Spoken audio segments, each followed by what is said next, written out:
In 1810, a group of congressmen called the War Hawks are elected to Congress on the idea that they will demand war. Henry Clay of Kentucky is their leader, and John C. Calhoun of South Carolina is another major figure here. Clay actually becomes Speaker in 1811.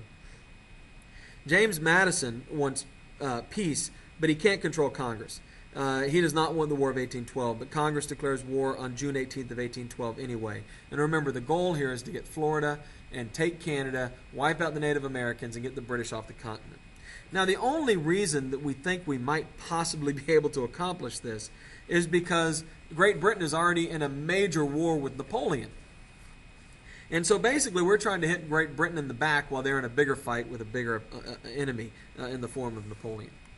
In the fall of 1812, however, Napoleon invades Russia, which will turn out to be a terrible mistake, which will lead to the destruction of Napoleon's army eventually, which will free up Great Britain.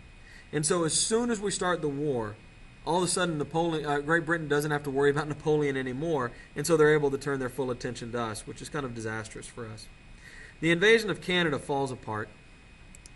We lose Fort Dearborn, which is now Chicago, to Native American attack. They seize that. So there's Napoleon defeated. Sorry, I'm a little behind on my slides here.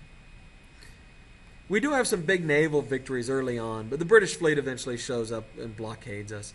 Commodore Oliver Hazard Perry will seize the Great Lakes and burn the capital of Canada, which is at York. He'll burn it to the ground. Today it's called Toronto.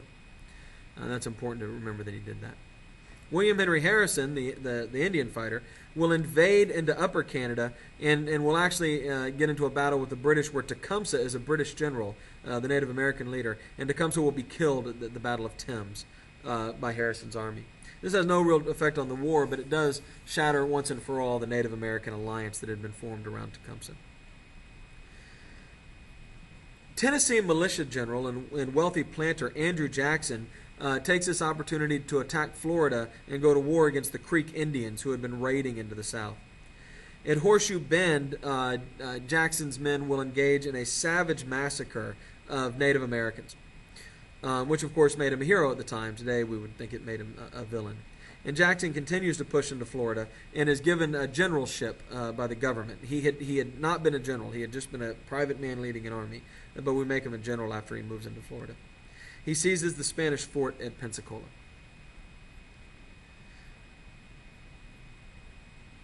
In 1814, Napoleon surrenders for good, and Britain is able to bring their full army to America. They'll sail up the Chesapeake Bay, and on August 24th, 1814, they will burn Washington, D.C. to the ground. Now, Americans talk about this like it's some sort of great outrage. How dare they do this? But remember, Perry had burned the Canadian capital, York, to the ground just a few months earlier. So the British saw this as, fair play. You did it, now we did it. The Americans will be stuck at Baltimore, being attacked by the British Navy. And one night, an American lawyer who's on board a British ship, he'd been captured, is watching the bombardment of the fort at Baltimore, which is called Fort McHenry. This guy's named Francis Scott Key. And when he goes to bed, he's watching the fort be, blasted by the British cannon, and he wonders if it will survive through the night. When he gets up in the morning, he rushes out to see if the American flag is still flying over Fort McHenry. And when he sees the flag is still there, he sits down and he writes a poem. The poem is called The Star-Spangled Banner. Later, it will be put to the tune of an old British drinking song, and in I believe the 1930s, it will become the official national anthem for the United States of America. The Brits are stopped in northern New York at Plattsburgh, but they do seize New Orleans, and they begin heading up the Mississippi River. And then a motley American army, made largely of militiamen under the command of Andrew Jackson, will dig in north of New Orleans and behind cover, and they will, and the Brits will charge them without any cover at all, and the Americans will simply massacre the British. This is now we have more accurate weapons, and so charging in mass has become a bad idea. And 700 British will die, 1,400 wounded, 500 taken prisoner. Jackson will lose 8 dead and 13 wounded. This is an enormous victory. It didn't matter for the war at all because the war was already over. The peace treaty had already been signed. But of course it took so long for information to travel, nobody in America knew that. One last result of the war is what happens to the Federalists.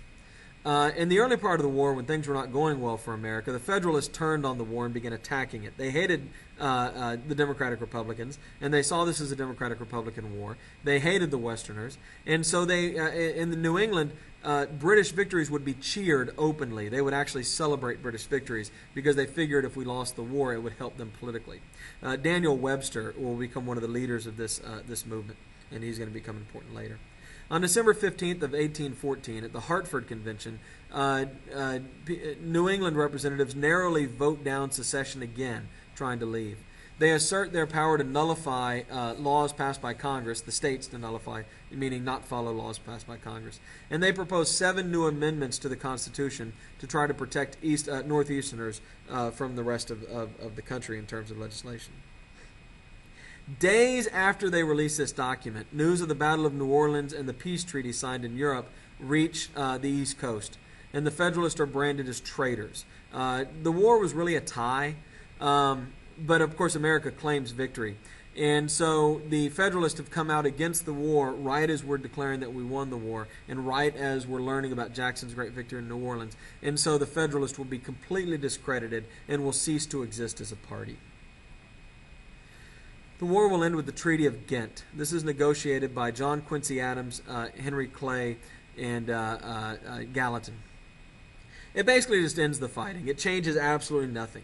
The end of the Napoleonic Wars left Britain in massive debt and tired of war. America, realizing that they can't beat Britain unless Napoleon is distracting them in Europe, both sides realize they don't really want to fight. And so a trade agreement is reached in 1815 to resume trade with Great Britain, and the War of 1812 changes nothing. It's like it never happened, except, of course, all those people that died. There are some losers, though. The Native Americans are losers. They get destroyed in the process of this war in the Midwest. And, of course, the Federalist Party are losers. They turn against the war and end up becoming irrelevant. The big winner of the War of 1812, I would argue, is Andrew Jackson, who becomes a national celebrity. Finally, the Rush-Bagot Agreement of 1817 has America and Britain agreeing to disarm the border between America and Canada. And this will eventually become the longest undefended border in the world. So we go from wanting to take over Canada to not even feeling the need to protect the border anymore.